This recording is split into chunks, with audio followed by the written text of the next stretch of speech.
Basically যেহেতু 14তে আপনার ড্রাফটের time নির্ধারণ করা হয়েছে, তো আমাদেরকে রুলস রেগুলেশনগুলো, তারপর আমাদের যদি কোনো পরামর্শ থেকে থাকে এই বিষয়গুলোর জন্যই আজকে মূলত আমাদেরকে ডাকা। তো আমাদের প্রেসিডেন্ট সাহেব আমাদের সবার থেকেই মোটামুটি সাজেশন নিয়েছে যে কীভাবে ওনাদের নিজস্ব একটা গাইডলাইন ফরম্যাট ওনারা অলরেডি রেডি করেছে।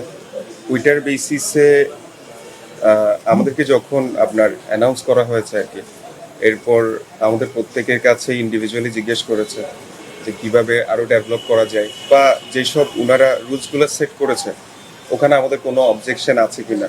250-টিরও বেশি ডিজাইন অপশন নিয়ে ওয়ালটন স্মার্ট ফ্রিজ, বোঝে আপনার প্রয়োজন। যেমন ওনারা ইনিশিয়ালি চিন্তা করছিল যে আপনার দুজন রিটেইন করতে পারবে আর একজন ডিরেক্ট সাইনিং করতে পারবে যারা পুরানো টিম আছে, আর আমাদের মতো যারা নতুন টিম ওনাদের জন্য হচ্ছে 3জন ডিরেক্ট সাইনিং এর কথা বলেছে। এখন অন্যান্য ফ্র্যাঞ্চাইজ ওনারা কিছুটা অবজেকশন দিয়েছে আর কি, তো সেই কারণে এখনো রুলসগুলো ফাইনালাইজ করা হয়নি। এখন পর্যন্ত বিপিএল এ কিন্তু যেটা দেখেছি আমরা যে সব টিমের অংশগ্রহণে কোনো মিটিং বা কোনো কিছু এরকম কোনো কিছু অ্যারেঞ্জ হয় নাই। তো আজকে যেটা হয়েছে এটা আমাদের জন্য অনেক ভালো একটা ফ্রুটফুল মিটিং হয়েছে। ডিসিবি থেকে আমাদের কিছু গাইডলাইন দিয়েছে ডাইরেক্ট সাইনিং রিটেনশনের ব্যাপারে, তো আমরা আমাদের পরামর্শ দিয়েছি, আমাদের মতামত দিয়েছি। তো আশা করি আমরা 2-1 দিনের মধ্যে আমরা একটা ফাইনালাইজেশন পেয়ে যাবো যে আমরা ডাইরেক্ট সাইনিং বা রিটেনশন কয়টা করতে পারবো, কোন টিমের কি অবস্থা দাঁড়াবে, ক্যাটাগরি ওয়াইজ প্লেয়ারদের কে কোন গ্রেডে থাকবে এই জিনিসটা আমাদেরকে বলে দিবে। তাহলে সেক্ষেত্রে আমাদের জন্য প্লেয়ার সিলেকশন করা আমাদের জন্য ইজি হবে। আর ড্রাফটের জন্য ডেটটা এখন পর্যন্ত 14 অক্টোবর এটা ফাইনাল করা হয়েছে। বিদেশি প্লেয়ারদের ডাইরেক্ট সাইনিং এর ব্যাপারে যেটা হয়েছে সেটা হচ্ছে যে আমরা আমাদের মতো করে চুজ করতে পারবো।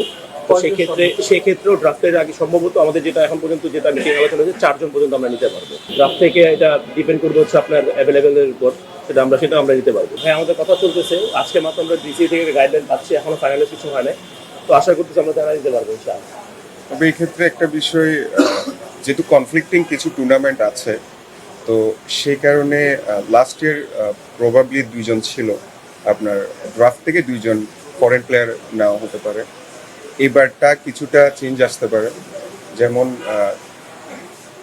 অনেক ওনাররা এমন আপনার সাজেশন দিয়েছে যে 4জনের আরও বেশি যাতে ডিরেক্ট সাইনিং এর সুযোগ থাকে ফরেন প্লেয়ারের জন্য, কারণ কনফ্লিক্টিং আপনার টুর্নামেন্টসগুলোর কারণে দেখা যাচ্ছে আমরা প্লেয়ারদেরকে ফুল টাইমের জন্য পাচ্ছি না।